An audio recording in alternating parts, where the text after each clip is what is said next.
Bueno, vamos a hablar del diagnóstico precoz de insuficiencia cardíaca avanzada. Como introducción, la prevalencia de la insuficiencia cardíaca es de un 1 a un 3% de la población general tiene insuficiencia cardíaca. Por eso esos números que puse, 25 millones se supone que hay en todo nuestro planeta, 15 millones en Europa, 7 millones en Estados Unidos, y en nuestro país, considerando ese porcentaje, estimamos que debe haber cerca de 800.000 personas que padecen insuficiencia cardíaca. Y con respecto a la insuficiencia cardíaca avanzada, es muy difícil relevar qué cantidad de pacientes tienen insuficiencia cardíaca avanzada. Surge de los registros de asistencia circulatoria, los registros de trasplante, pero se estima entre 3 y 10% de la población, que serían entre 20.000 y 80.000 personas con insuficiencia cardíaca avanzada en nuestro país. Saben que la insuficiencia cardíaca avanzada es la etapa terminal de la insuficiencia cardíaca.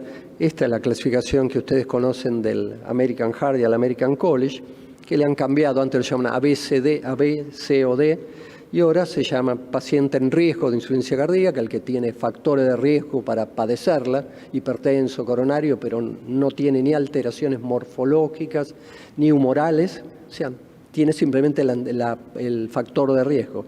La preinsuficiencia cardíaca, el que ya tiene alguna alteración funcional, por ejemplo, caída de la fracción de eyección, pero está asintomático. Después, bueno, los pacientes sintomáticos y en la última etapa, los pacientes con insuficiencia cardíaca avanzada.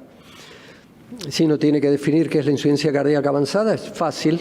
Es un cuadro que se caracteriza por la persistencia de signos y síntomas severos de insuficiencia cardíaca a pesar del tratamiento médico óptimo que nos indican las guías. Pero el problema es que no todos los pacientes con insuficiencia cardíaca avanzada son los mismos. Hay distintas etiologías, distintos fenotipos, se manifiesta de distinta manera. No es lo mismo un shock cardiogénico que un paciente que está con congestión crónica, lo que hace que sea heterogéneo y también los resultados que se transmiten, que se publican, son diferentes. Si consideramos todas las clasificaciones de insuficiencia cardíaca avanzada, para la clasificación del American College y American Heart sería la categoría D, que en general corresponde a la clase 4 de la New York Heart Association, y a los perfiles de Intermax más graves. Para los que no conocen tanto los perfiles Intermax, estos fueron diseñados para la indicación de los equipos de asistencia circulatoria mecánica, siendo la categoría 1 la más grave y la categoría 7 la menos grave, todos pacientes con insuficiencia cardíaca avanzada.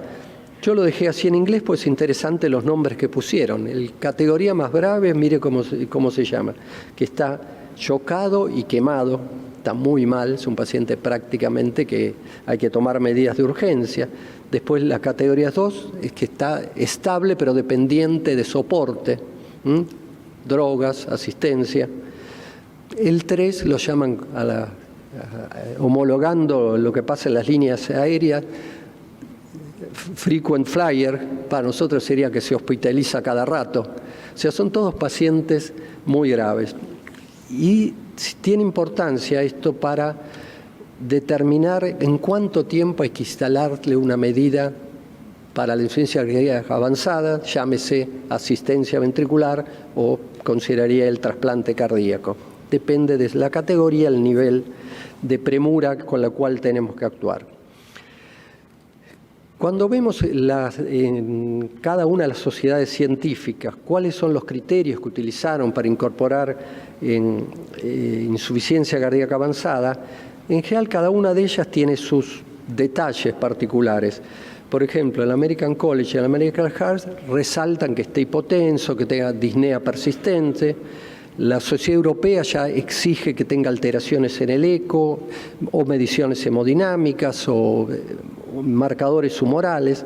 La Sociedad Americana de Insuficiencia Cardíaca habla cuando hay falla derecha, hipertensión pulmonar, pero la que todos coinciden es en esto, que es la definición La definición, le pasa de la definición a incorporarlo, hay algunos criterios. Es el paciente con tratamiento óptimo al momento, que tiene síntomas severos que limitan mucho su capacidad funcional y es fundamental que tiene hospitalizaciones frecuentes. Esta es la evolución de la insuficiencia cardíaca, pasa en la barra superior, pasa de una etapa sintomática a una asintomática y después empieza a hospitalizarse y obviamente la terapéutica en cada una de estas etapas varía. La primera etapa es terapéutica de prevención, evitar que se deteriore el ventrículo. Después el tratamiento específico y de las medidas más avanzadas, tratamiento parenteral, asistencia, trasplante. El tema es que la evolución, como ustedes saben, es así. Hay una etapa en la cual empieza a decaer rápidamente la calidad de vida y yo agregaría la sobrevida. Este es un slide clásico, yo le he hecho unos pequeños agregados, que nos permite ver cómo es la curva superior, es la curva esta descendente de calidad de vida, sobrevida, y acá los tratamientos. En la línea esta verde es el tratamiento habitual, que tiene mucha importancia en la etapa inicial, en la descompensación, pero ya en la etapa de insuficiencia cardíaca va perdiendo valor a la medida que aumentan el tratamiento de las terapias o la utilización de terapias avanzadas. Y en una etapa final hay que pensar en cuidados paliativos, que es un tema un poco subestimado en nuestro medio. El tema es reconocer al paciente ahí, cuando empieza a decaer. Yo en realidad no soy muy amigo de recordar cosas de memoria, me cuesta, pero esta frase me parece muy simple para recordar. I need help es el pedido de ayuda del paciente y cada una de estas cosas tiene un significado. Si el paciente necesitó o necesita inotrópicos, si está en una capacidad funcional muy avanzada, si se van enfermando otros órganos, si la fracción de eyecciones es muy baja, si tiene choques del cardiofibrilador, hospitalizaciones frecuentes, presión baja e imposibilidad de aumentar las medicaciones pronósticas. Todo esto se asocia con que el paciente está cayendo en la insuficiencia cardíaca avanzada y hay que tomar una medida. Cada uno de estos ítems está fundamentado. Cuando dijimos que capacidad funcional muy deteriorada, fíjense en la curva descendente es la sobrevida de paciente en clase 3-4 comparado con clase 1-2. Pasa lo mismo con el número de hospitalizaciones y la mediana sobrevida. A medida que el paciente suma más hospitalizaciones, su expectativa de vida es menor. Lo mismo ocurre con un dato que es importante, el deterioro de la función renal, que es constante prácticamente en todos los pacientes de insuficiencia cardíaca, pero cuando esta es moderada severa, fíjense en cuál es la mortalidad al año con respecto a los que tienen función renal menos deteriorada. O sea, todos esos parámetros que ese acrónimo utiliza son de importancia y está fundamentada. ¿Por qué está fundamentado? Porque en este paciente, si nos excedemos del tiempo para tomar las medidas adecuadas, pierde la oportunidad del tratamiento. Un ejemplo, un paciente con insuficiencia cardíaca severa que va instalando deterioro renal, si ese deterioro renal se transforma en algo crónico, fijo, quizás pierda la oportunidad de hacer un trasplante cardíaco solo, hay que pasar a trasplante cardiorrenal, por tomar un ejemplo. O si el paciente desarrolla hiperresistencia pulmonar fija, ya pierde la oportunidad también de un trasplante cardíaco aislado. O sea que actuar en el tiempo que corresponde es lo que deberíamos hacer. Esto es un diapositivo de cómo nos llegaron 120 pacientes en la evaluación pretrasplante. Fíjense, los pacientes, más del 80% tenían clearance menos de 60. Ya tenían más de 3 hospitalizaciones, alterado el hepatograma y más de un 40% tenía citis. Se impresiona que el paciente todavía sigue llegando tarde. Se dan cuenta que esto es tarde.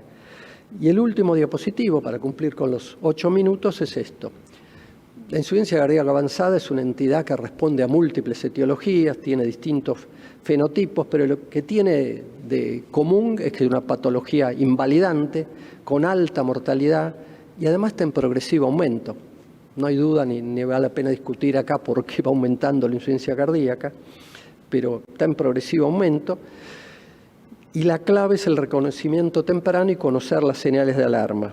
No hacerlo en tiempo, y esto es lo más importante, no hacerlo en tiempo significa limitarle las alternativas terapéuticas al paciente. Creo que el mensaje es ese. Yo creo que todos estos diapositivos, a mí que me queda y que querría transmitirle a ustedes, tratar de reconocerla antes que el paciente con daño multiorgánico y tratar de solucionar las cosas en tiempo, derivarlo al lugar donde lo pueden hacer. Muchas gracias por su atención.